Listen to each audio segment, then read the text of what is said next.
Good morning, Excellencies, dignitaries, honored guests, ladies and gentlemen. On behalf of the Ministry of Shipping, Government of India, the Government of Maharashtra, the Federation of Indian Chambers of Commerce and Industry, and the Confederation of Indian Industries, I'd like to welcome you all to the first ever Maritime India Summit 2016. Starting from the Indus Valley civilization, India has a rich maritime tradition and a long history of close trade and cultural relationships with nations around the world. With over 200 ports located along the 7,500-kilometer coastline, India offers a vast opportunity to invest in this sector. This summit will showcase these opportunities as well as provide an excellent forum for the exchange of ideas and networking. The partner country for this event is South Korea, and the theme of the summit is Anchored for Growth. We're very honored this morning with the presence of the Prime Minister of India, Shri Narendra Modi ji, and we warmly welcome him. We begin this morning with an invocation to the god of the oceans, Varuna, one of the most important ancient Vedic deities. Varuna is the keeper of cosmic order and celestial water. We invoke the blessings of Varuna, asking him to bestow on us knowledge and wisdom. A Jal Gayatri Mantra.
Today is the 125th birth anniversary of Dr. Bhimrao Ambedkar, the architect of the Indian Constitution and a champion for the underprivileged.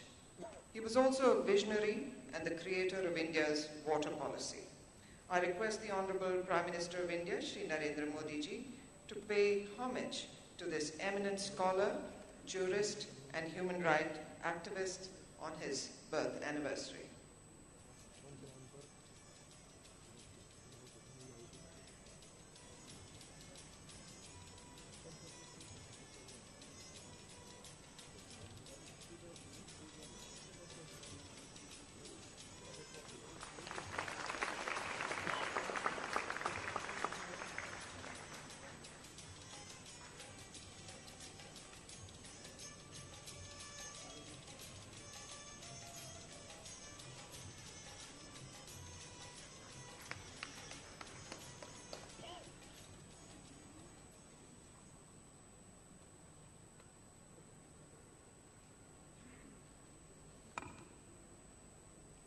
We're very privileged at this first ever Maritime India Summit to have with us the Prime Minister of India, Shri Narendra Modi ji, and I request the Honorable Minister for Shipping, Road Transport and Highways, Shri Nitin Gadkari, to welcome him with a bouquet of flowers.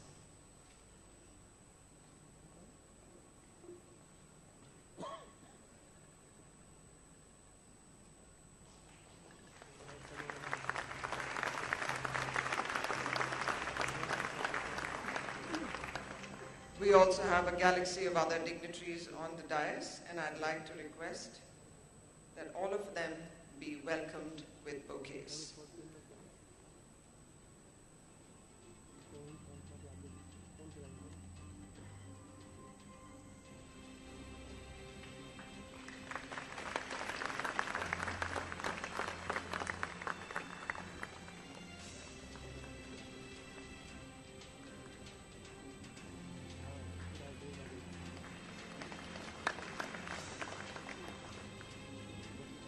And now a formal welcome address by the Minister for Shipping, Road Transport and Highways, Shri Nitin Gadkari.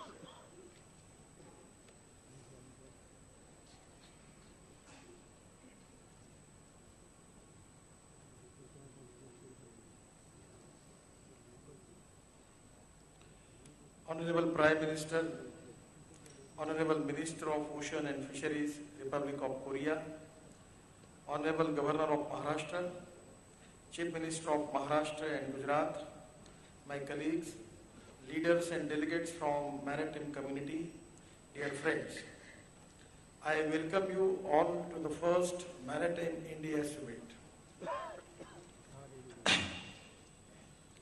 Today is the 125th birth anniversary of Baba Saheb Ambedkar.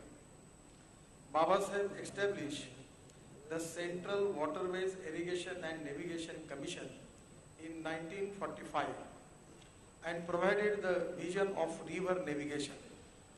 It is a fitting tribute to Baba Saheb that the first Maritime India Summit is happening on his birth anniversary.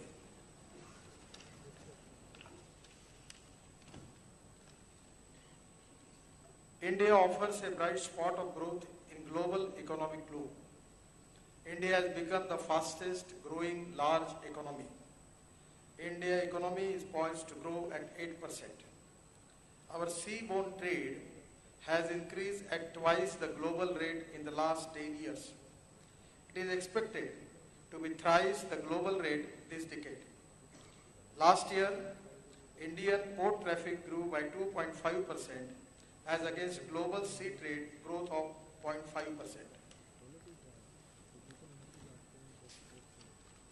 India has 7,500 kilometers of long coastline and over 14,500 kilometers of navigable rivers. Yet only 6% of our domestic transportation is through waterways. Considerable opportunities are there in coastal shipping and in inland waterways. Ever since this government took charge, the Prime Minister has been stressing on the importance of India's maritime sector for the growth of our country. His personal attention to the maritime sector is a great motivating factor for all of us to reach new heights. We have launched an ambitious program, Project Unnati, to modernize our major ports. Presently, we have 12 major ports. The efficiency of our major ports has improved by 30% in the last year. The major ports registered record profit of $650 million, that is rupees 4,200 crore in 15-16. The turnaround time in ports has reduced by 20%, enabling customers to save over $200 million, that is 1,300 crores. We have added 165 million tons of new capacity in last 2 years, 74 million tons in 14-15 and 91 million tons in 15-16, highest ever. Shipping Corporation of India would be soon announcing record profits, ending consecutive year of losses. Our Parliament has passed a historical bill declaring 111 national waterways. We have already started the development of 5 waterways. In Jalamarga Vikas project, we are investing over $600 million, that is rupees 4,200 crore, to make Ganga navigable from Varanasi to Haldia, covering a distance of 1,620 kilometers. We are in the process of starting works about $200 million, rupees 1,200 crore. We plan to double our port capacity in next 10 years, build 6 to 8 new green ports with the investment of $8 billion, that is rupees 50,000 crore. Work on 3 ports will start in this year. Implement over 40 rail and 40 road projects with investment. Opportunity of $30 billion, that is rupees 2 lakh crores. We have already formed a port rail connectivity corporation to enhance connectivity. We set up 14 coastal economic zones, CEZ, to create 1 crore jobs, out of which 40 lakhs jobs directly and 60 lakhs jobs indirectly. Marginalized coastal communities, fishermen and youth are central to the vision and policies of our government. Sagarmala will open up a world opportunity for these people. Friends, we have several steps to ease investment in maritime sector in India. 100% FDI in port development projects, 10 years of tax holiday for infrastructure projects in ports and inland waterways, infrastructure status for shipbuilding, and exemption of custom duty and excise duty on inputs of shipbuilding and ship repair.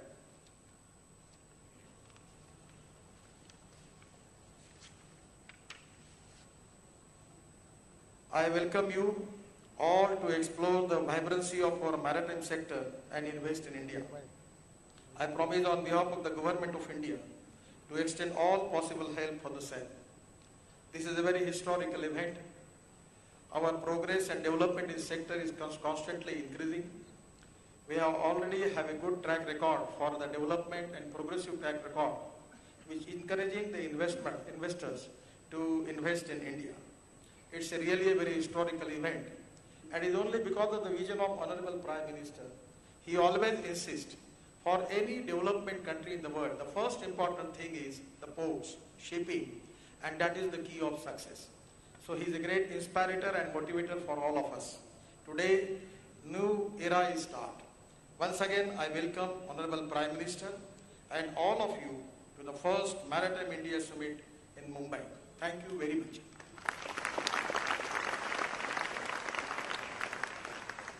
Thank you, sir. We have the pleasure of having with us today the Honorable Secretary General of the International Maritime Organization, Mr. Kitak Lim, and I'd now like to request him to address the gathering.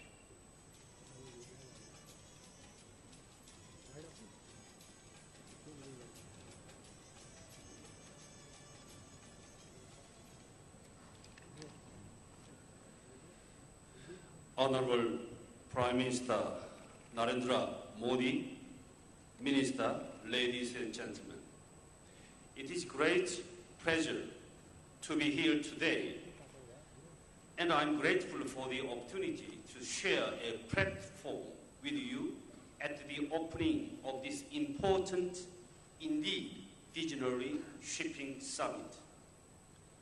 I have spent all my working life involved in shipping, port, and transport, and that experience has given me an unshakable belief. It is the belief that investment, growth, and improvement in this sector is a clear indication of a country that is enjoying success in the present and planning for more success in the future. And it is a testimony to policymakers, whether public or private, who are serving their stakeholders well. In the case of India, the facts speak for themselves. India is a newly industrialized country, a member of G20, and currently the 7th largest economy in the world. And it is now the world's fastest growing economy. And this is not flash in the pan. India has enjoyed remarkable average annual economic growth of approximately 7% over the past 2 decades. In the short term, the outlook for further growth is strong. According to the IMF, the Indian economy is the bright spot in the global landscape. And the perspective for long-term growth of the Indian economy is also positive. You have a useful population, a low dependency ratio, a healthy culture of a prudent personal financial management, and your integration into the global economy is well established. Some reports have predicted that by 2050, India could overtake both the European Union and the United States in share of world GDP. But to realize this vast potential will require investment in the country's institution and mass education, and of course, in infrastructure as well. And in this context, Prime Minister, I should like to congratulate you and your government for the positive step you have taken to promote investment and development throughout your country's maritime sector.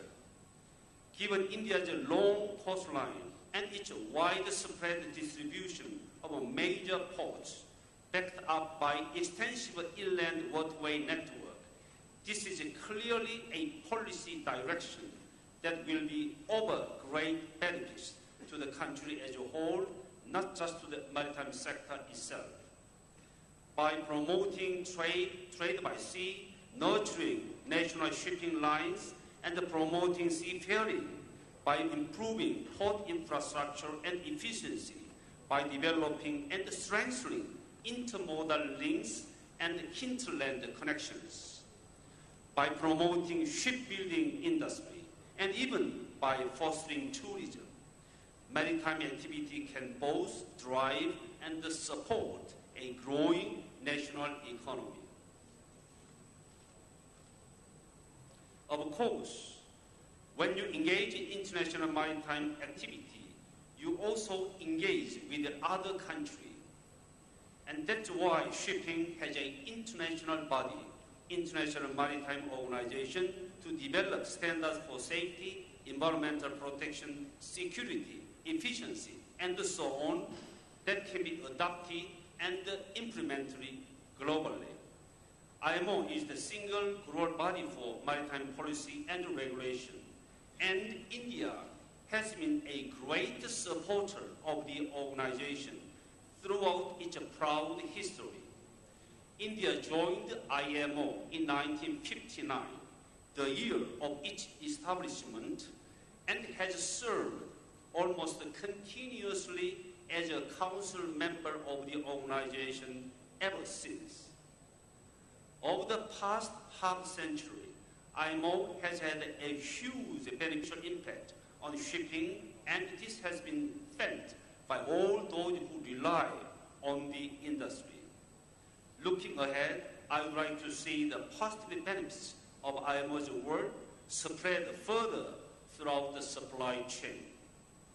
I believe IMO can and should be the catalyst for dialogue and communication, not just at the governmental level, but within and throughout shipping industry and the logistics industry. In short, the entire global supply chain and everything that affects it. And that's why I'm so keen to support this summit today. Within the context of your own country, you have clearly grasped the importance of the joint thinking, collaborative planning across the full spectrum of the maritime sector. And this summit meeting is bringing all those different yet interconnected stakeholders together to explore opportunities for mutual benefit. Prime Ministers, Ministers, ladies and gentlemen, the search for synergies and the promotion of a partnership across the maritime and the logistics sectors are worthy objectives. And I have no doubt that this summit and its associated forum will help you achieve that. I wish you every success, both with the meeting and with the wider program of maritime development, in which you are so effectively engaged. Thank you.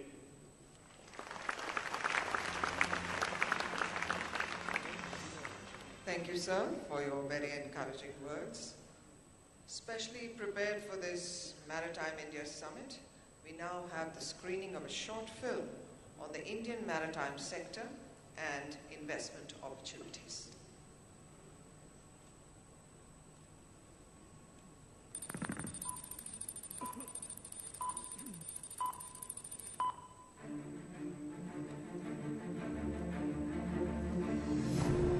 India, the ancient capital of trade and commerce, and believed to be the cradle of civilization, from whose shores assorted merchandise like spices, textiles, grains, etc. were shipped to various parts of the world.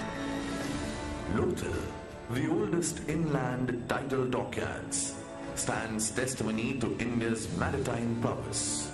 This glorious and golden era of the past still holds under its belt an ocean of unexplored opportunities. So, the time is now. The moment is right for the nations of the world to meet, trade, and grow in a conducive environment. To break the waters and drop anchor. At the Maritime India Summit 2016, anchored for growth. A 7,500 kilometer vast coastline combined with 14,500 kilometers of inland waterways is an open opportunity for the world to explore the vast potential of India, because the seafaring trade here is growing at twice the global growth rate. And currently India, the world's fastest growing large economy, is undertaking its biggest maritime mission to usher in port-led development. The Make in India campaign has already garnered the attention of investors across the world. Now, for the first time in India, under the Sagarmala project, a national perspective plan has been drawn to regain India's lost glory in the maritime sector. And from this platform today, you can skim the expanse of 200 large and small ports, or navigate through 111 inland waterways leveraging their vast economic benefits, and set sail on the mainstay of opportunities worth $60 billion in more than 150 projects covering port modernization, new port development, hinterland connectivity, multimodal logistics, inland waterways connectivity, international shipping, coastal shipping, shipbuilding, ship repair and ship recycling, port-led industrialization, green initiatives in ports, and cruise shipping and lighthouse tourism. Coastal economic zones have been planned with massive thrust on infrastructure, including power, connectivity, and ease of doing business for the investors. The biggest maritime revolution has already begun. A number of projects have already materialized. Agreements are being signed. Potential of each port has been identified. New greenfield ports have been earmarked for development. Special emphasis has been laid on skill development, exposure to new technologies, and job creation. Procedures have been simplified and policies streamlined. The never say die spirit of the people and the will of the government of India is the tour de force behind this summit. हमारे देश में बंदरों का विकास कम अधिक मात्रा में हर कोई सोचता रहा है,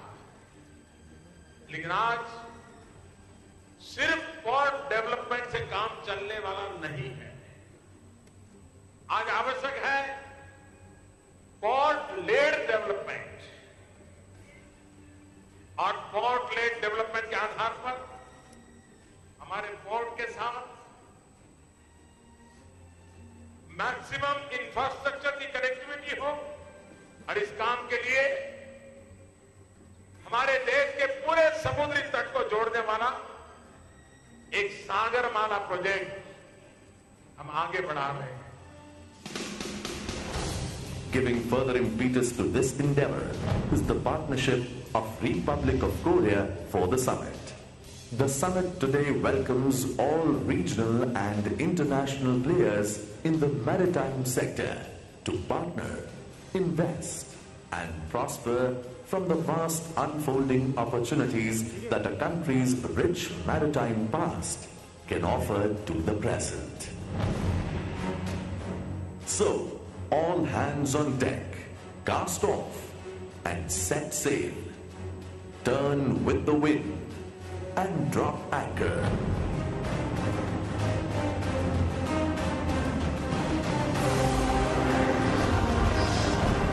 Maritime India Summit 2016.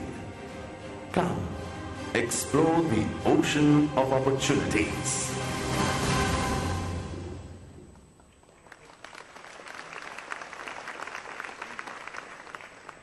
We are very fortunate that Korea is our partner country, and I'd now like to request Mr. Kim Young-suk, Honorable Minister for Oceans and Fisheries, Republic of Korea, to please address the gathering.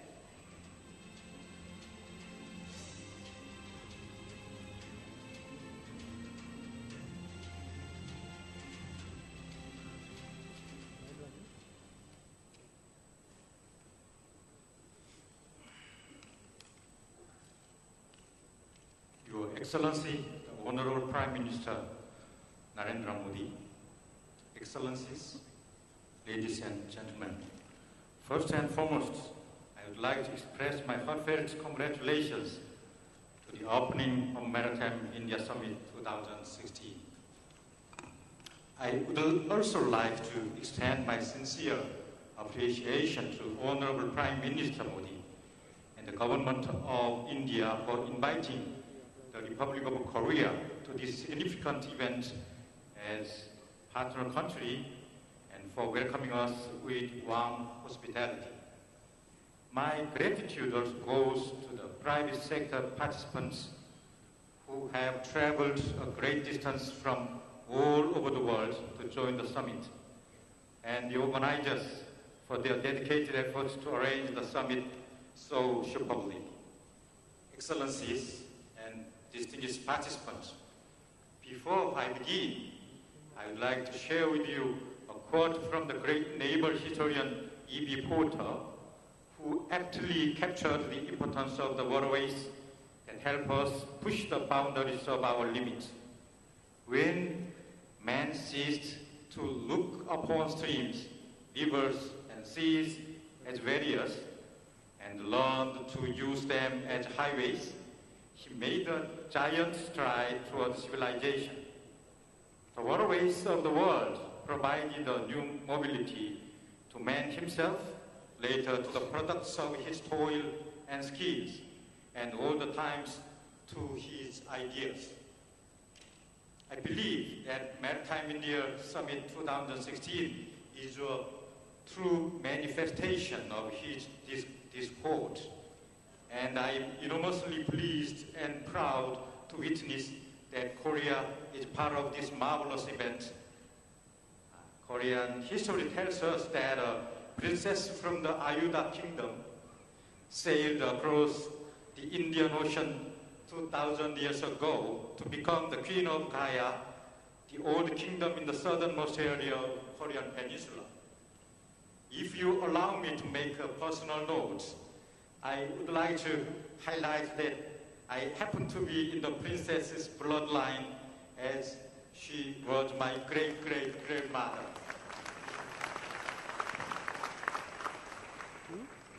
Having the friendship that has lasted 2 millennia, India and Korea established diplomatic ties in 1973, which marked an official starting point of ever-strengthening cooperation between the two countries. Further to this diplomatic milestone, India and Korea signed a comprehensive economic partnership, namely CEPA, 7 years ago, which has recently been culminated in the form of special strategic partnership. Excellencies and distinguished participants, the ocean has long served as the principal medium of trade and migration, through which 78% of the global trade is disseminated. In this sense, I would not be exaggerating to say that the world economy literally owes its growth to the ocean. The world-renowned scholar Paul Kennedy once said that sea power is the source of national wealth and competitiveness in the 21st century. India and Korea, as the partners in economic development, are facing unfathomable opportunities to make a new leap forward through our cooperation in the field of maritime affairs and fisheries. My firm optimism for our bright future stems from two reasons. First, both India and Korea are peninsulas. As the minister taking the helm of oceans, maritime affairs and fisheries, and even polar policies of Korea, I sometimes look at the world map upside down.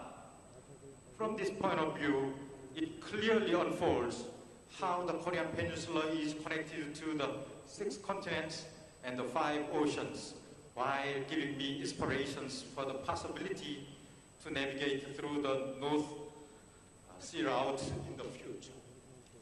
As the geographic hub that connects to Asia, Africa, and Europe, India is also endowed with great potentials for growth through the ocean. It gives me tremendous excitement to imagine what India and Korea could accomplish together as two strong bridges that connect the world. The second reason that reinforces my optimism is India's Next Step initiative. Today, the Honorable Prime Minister Modi's Make in India policy has propelled India on a sharp growth path, having been driven mainly by the manufacturing sector. As a country that relied its economic growth on manufacturing, Korea can foresee what the next step would be. The trade expansion that generates a virtuous circle, a growing number of goods and services will be transported through sea routes, which will then call for more cargo carriers, which in turn creates the demand for port development and improvement to accommodate growing trade volume. Fortunately, Korea has the technologies and expertise in the relevant fields to support India in tapping into these great potentials. Korea stands ready to share these strengths with India to support the development of the oceans industry. This context makes Maritime India Summit 2016 more significant, which will give splendid inspirations to all participants to navigate our oceans industry towards a bright future. Excellencies and distinguished participants, there is an old Korean saying that goes 이심전심 in Korean, and मैंने आपके मन की बात समझ ली है in Hindi.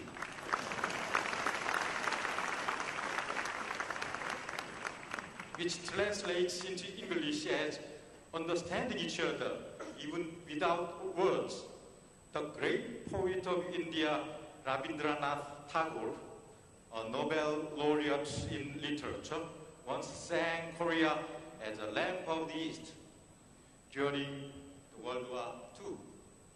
His beautiful words were great solace when Korea was struggling to reclaim its sovereignty. Having the similar experience of navigating through countless trials of time to make the hard-earned accomplishments of today, India and Korea are the friends that do not require many words to understand each other. I have high expectations that this friendship will be extended to all participants as we all work together on this great journey to drive our oceans industry forward. I would like to once again extend my sincere appreciation to Prime Minister Modi and the summit organizers for this wonderful forum for communication. Before leaving the podium, I would like to take a moment to express my sincere condolences to victims of the recent tragic fireworks accidents at the Portugal Temple Complex.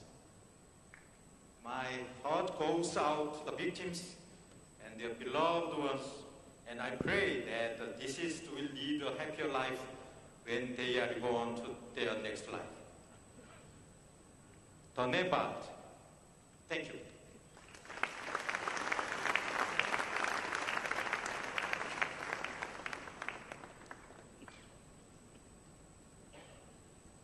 Thank you, sir. To harness India's long coastline and inland waterways, the Government of India has embarked on the ambitious Sagarmala program, which aims to promote port-led development in the country.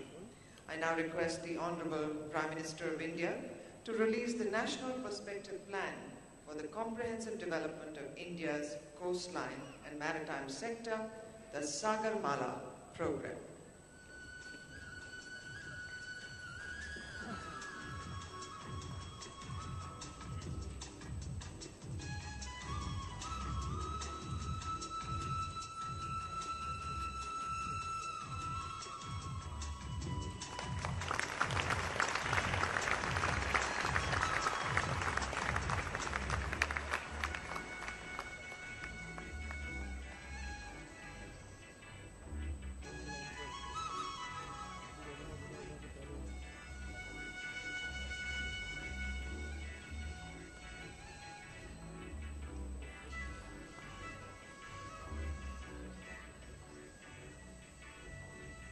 Thank you, sir.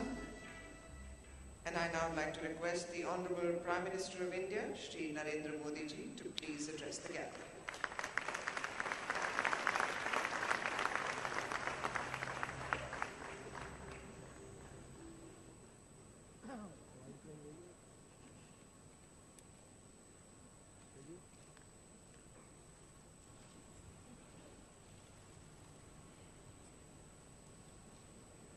Honorable Governor of Maharashtra, Honorable Chief Ministers of Maharashtra and Gujarat, His Excellency Mr. Kim Yong-sok, Minister of the Republic of Korea, our Union Minister for Shipping, Mr. Nitin Gadkari ji, other dignitaries on the dais, delegates, ladies and gentlemen. Our great pleasure in being with you and welcoming you at the Maritime India Summit. This is the first time that a global event of such large scale is being organized by India. I extend a warm welcome to all the esteemed guests attending this event in the Maritime Hub of India. I'm sure this event, together with the seminars and exhibitions, will showcase the emerging trends and opportunities in the maritime sector. We all know that oceans cover more than 70% of the Earth's surface. We also know that oceans contain 97% of the Earth's water. Therefore, maritime transport can be the most extensive mode of transport. It is also the most eco-friendly mode of transport. However,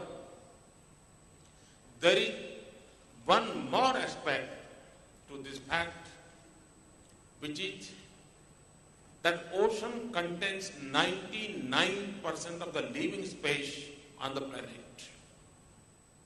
This means that our lifestyle, transport systems, and trading behavior should not spoil the ecology of the oceans. Also, maritime security, freedom of navigation, and safety and security of sea lanes is equally important. The challenges of climate change have shown that even offshore human behavior can change the ecology, glaciers, and oceans. This is already causing a lot of concern for island countries and coastal communities in particular. I hope this summit will deliberate on these issues while discussing economic issues related with oceans. The elimination of sea piracy, which was a big threat to international shipping a few years ago, is a good example of how joint efforts by maritime nations can achieve outstanding results. Friends, there is a reason why this important summit has been organized today on the 14th of April 2016. Today is the 125th birth anniversary of a great son of India who also lived and worked in Mumbai. I am referring to Dr. Bhimrao Babasaheb Ambedkar, who was the architect of our constitution. He is also the architect of the water and river navigation policy in India. I offer my profound respect to Dr. Babasaheb Ambedkar on this auspicious day. I also wish and pray that his wisdom continues to guide us in our efforts toward nation building. Many of us may not know that Babasaheb created two powerful institutions related to water navigation and power. They were the Central Waterways Irrigation and Navigation Commission and the Central Technical Power Board. His observations while setting up these two organizations is a testimony to this great foresight. I quote from his address on 3rd January 1945. The objects which have led to the setting up of two organizations are to advise on how the water resources can be best utilized and how a project can be made to serve purpose other than irrigation. Dr. Ambedkar had emphasized the importance of the new waterway policy in order to lay the foundation for a regime of prosperity for the millions of poor of our country. I am happy to state that we have embarked on the development of our national waterways in keeping with Babasaheb's vision and foresight. With a GDP growth rate of more than 7%, India is the fastest growing major economy today. The IMF and the World Bank have indicated even better prospects in the days to come. We are taking aggressive steps to ensure that our processes of growth is both fast as well as inclusive. This summit is another step to realize Babasaheb's dream of an economically strong, socially empowered, and technologically equipped India. I understand that more than 4,500 dignitaries and delegates from around 40 countries are participating in this summit. I'm particularly happy that the Republic of Korea is the partner country for this event. I thank the President of Korea and also the Senior Minister, Mr. Kim Yong-seok, who is present here. Friends, we Indians are inheritors of a glorious maritime heritage. The world's first dock was built at Lothal in Gujarat around 2500 BC during the Harappan civilization. This dock was equipped to berth and service ships. It was built after studying tidal flows. In addition to Lothal, there were also some other Indian ports which were major drivers of global maritime trade 2000 years ago. This included Barigaya, which is today known as Bharuch in Gujarat, Mujiris, which is today known as Kondangalur near Cochin in Kerala, Korkai, which is today's Tuticorin, Kaveri Pattanam, which is the Nagapattinam district, Tamil Nadu, and Arikamandu, which is Ariyankudappam district of Puducherry. There are many references in ancient Indian literature and in Greek and Roman works about the vibrant maritime trade of India with Rome, Greece, Egypt, and Arabia. Ancient and medieval Indian traders maintained links with countries in Southeast and East Asia, Africa, Arabia, and Europe. Friends, since my government took over, among other things, we have laid emphasis on building futuristic infrastructure. This includes building next generation infrastructure in many sectors, ports, shipping, and maritime infrastructures is prominent among them. It is my government's endeavor to revive and restore India's position of eminence in the global maritime sector. Building upon our glorious maritime tradition, we are working hard to achieve new heights in this area. In the very early days of government, we announced the Sagar Mala project. This is aimed at liberating our long coastline and natural maritime advantage. It also focuses on promoting port-led development, energizing the coastal economy and infrastructure development in these areas. We particularly want to modernize our ports and integrate them with special economic zones, port-based smart cities, industrial parks, warehouses, logistic parks, cold storages, and transport corridors.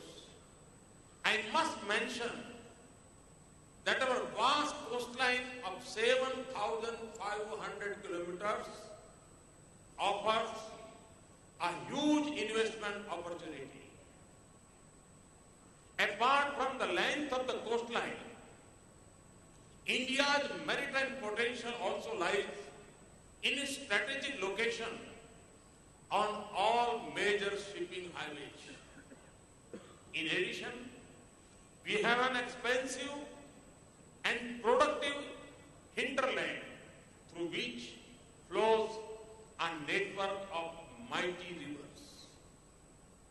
Our maritime agenda will complement this ambitious infrastructure plan for the hinterland which is going on in parallel. I call upon the global business community to partner with us to give shape to our process of port-led development. I'm sure the long coastline of India, along with diverse coastal regions and hard-working coastal communities, can become an engine of growth of India. To enable the growth of the port and related sectors, we have carried out several reforms and taken a number of new initiatives. Under our Make in India approach, we have taken many steps to make India a global manufacturing hub.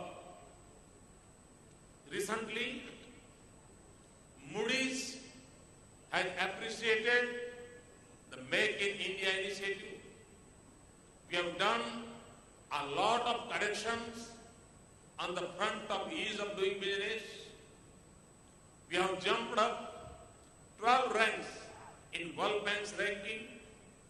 A lot of simplification had happened in the processes for cross-border trade. We have greatly liberalized the licensing regimes. This also includes the defense sector and shipbuilding therein. We have taken almost 60% of the defense items out of the licensing processes.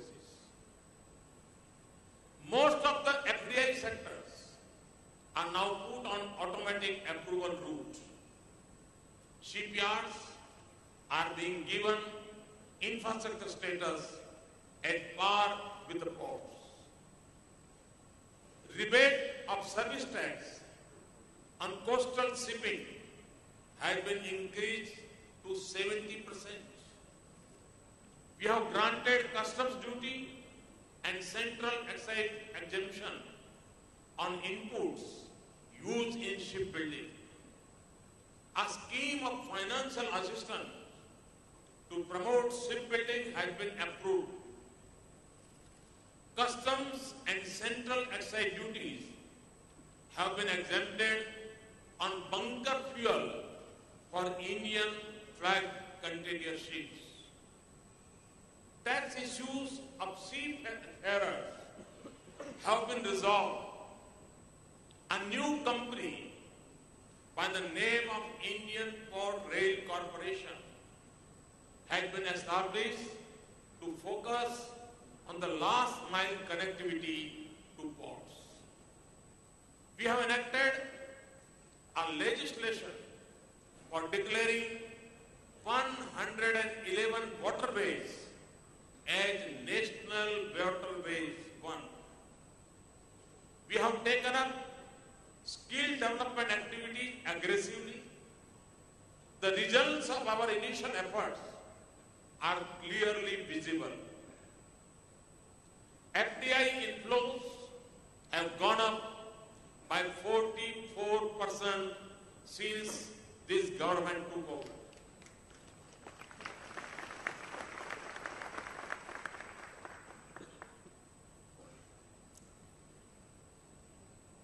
In fact, the year 2015-16 has seen the highest ever FDI inflow into India. India's highest ever quantity of cargo handled by major ports was in 2015. The port efficiency parameters have shown very good improvement. India's fastest average turnaround time in ports was in 2015. In the last 2 years, our major ports have added and 65 million ton capacity with record addition in each year. 94 million ton capacity was added by these ports in 2015-16 alone, which is the highest ever. The traffic in major ports has shown a healthy growth of more than 4% in the last 2 years, despite global slowdown. The performance of the major ports in the last 2 years has been remarkable. Operating profit margins, which are declining, have increased. In 2015-16 alone, the operating profit of the 12 major ports has increased by nearly 6.7 billion rupees. During 2015-16, Kandla port in Gujarat reached the 100 million traffic landmark and displayed 20% improvement in efficiency. Jawaharlal Nehru Port Trust registered a net profit of 10 billion rupees helped by a 12% increase in efficiency. Our flagship companies like Shipping Corporation, Dredging Corporation, and the Cochin Shipyard have registered higher profits as compared to the previous years. However, this is just the beginning. We want to do more. We are enhancing our own capacities of execution and implementation. The National Perspective Plan of the Sagarmala program has been released today. During the last 2 years, major ports have awarded 56 new projects involving an investment of more than 250 billion rupees. This will create an additional port capacity of 317 million tons per annum. Our vision is to increase port capacity from 1,400 million tons to 3,000 million tons by 2025. We want to mobilize an investment of 1 lakh crore or 1 trillion rupees in the port sector to enable this growth. 5 new ports are planned to meet the increasing demand of the exim trade, which will rise in proportion with the fast-growing Indian economy. New ports are also being developed by several coastal states of India. The multiple measures to promote coastal shipping, coupled with the anticipated rise in domestic production of coal, is expected to enhance coastal transportation of coal by at least 4-fold by 2025. We are engaging with our immediate and regional neighbors to promote shipping and maritime security. Recently, India has signed a coastal shipping agreement with Bangladesh, which will be mutually beneficial. India is also engaged in the development of Chabahar port of Iran. A special purpose vehicle by the name India Ports Global Limited has been established to take up maritime projects overseas.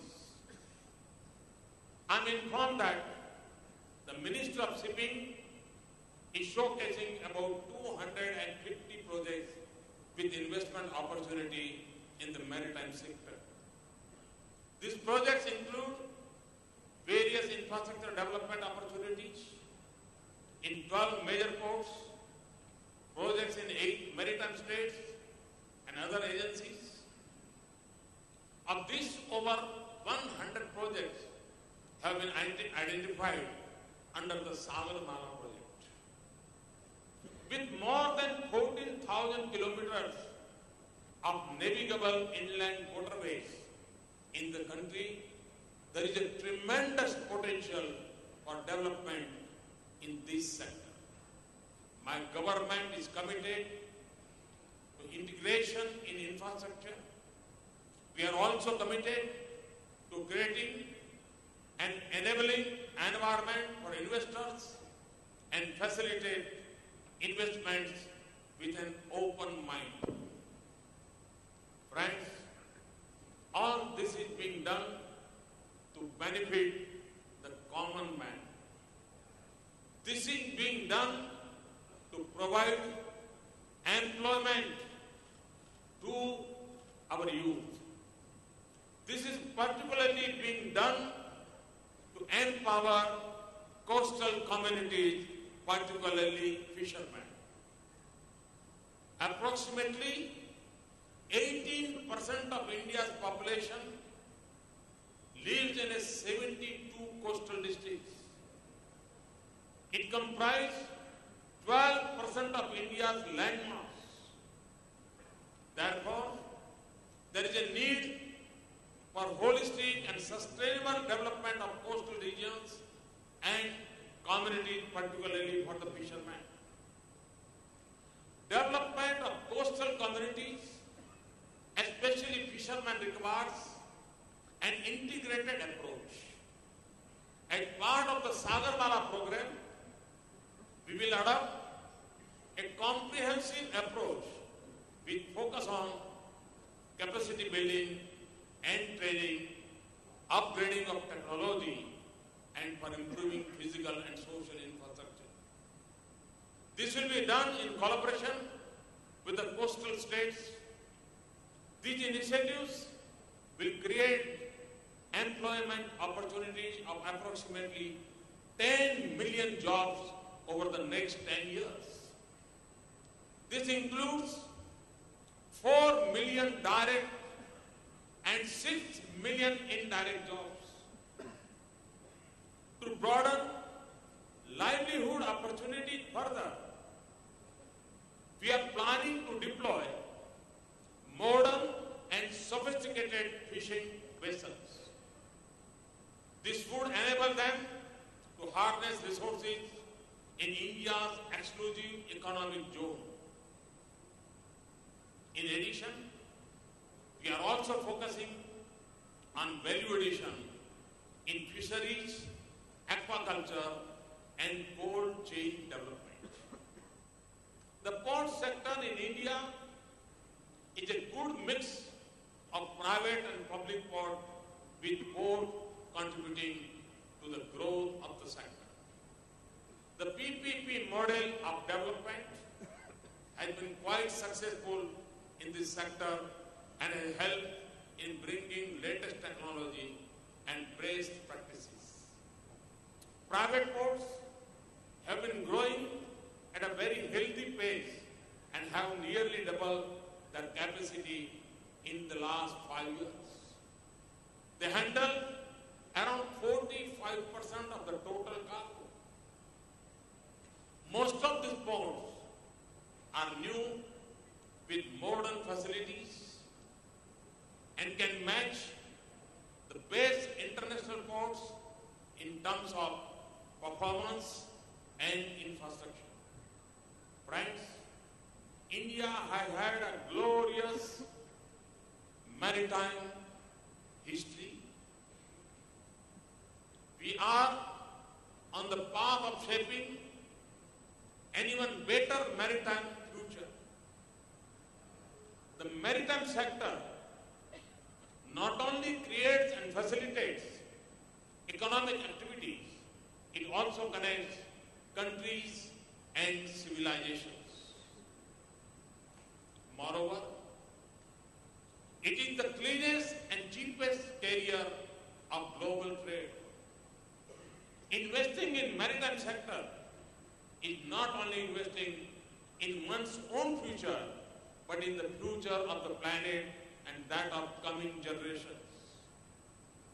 However, in this sector, no country can achieve the desired results in isolation. Nations have to collaborate to realize this potential and to overcome challenges in this sector. The objective of this summit is to provide a platform and a forum for such cooperation. To conclude, I would like to say that this is the right time to come to India. It is even better time to come through the sea route.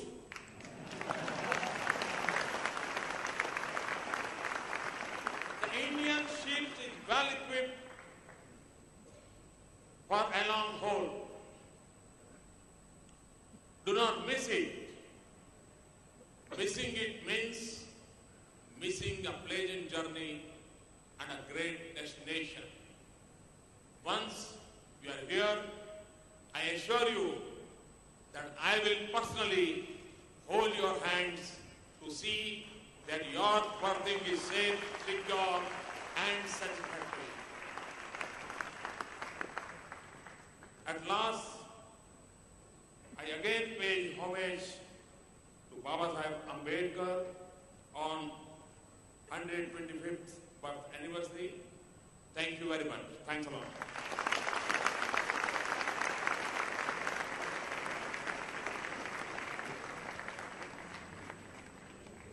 Thank you, sir, for those inspiring words. We are extremely grateful to the Honorable Prime Minister of India for gracing the occasion and encouraging this first ever initiative of the Ministry of Shipping. And I'd like to request the Honorable Minister, Shri Nitin Gadkari, to present a memento of the occasion to our Honorable Prime Minister, Shri Narendra Modi ji.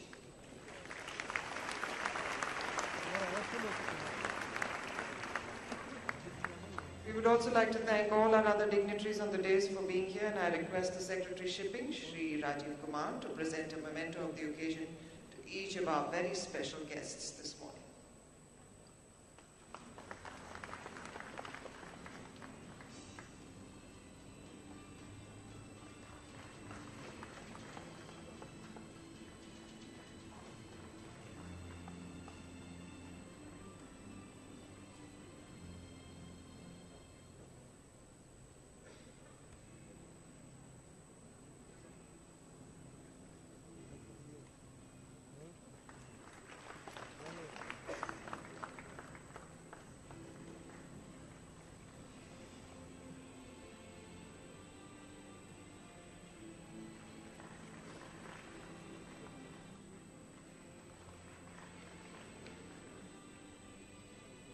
And a memento of the occasion to the Secretary Shipping, Shri Rajiv Kumar.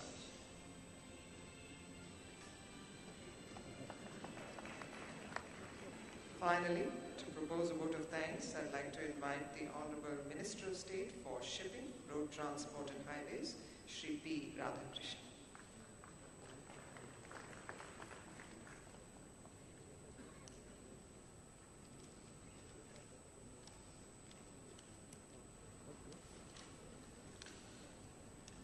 It is indeed our privilege and pleasure to have you all for the inaugural session of the Maritime India Summit 2016.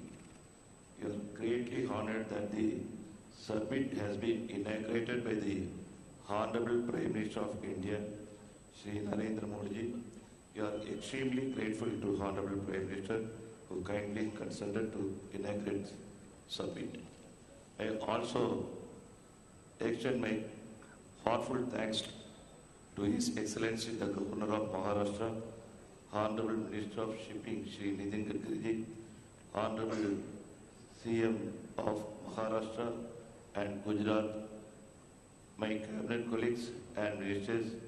My special thanks to Honorable Minister of Oceans and Fisheries, Republic of Korea, foreign delegates, delegates from state governments, I express my gratitude and thanks to Secretary General IMO for gracing this occasion. Thank you very much. Jai Hind.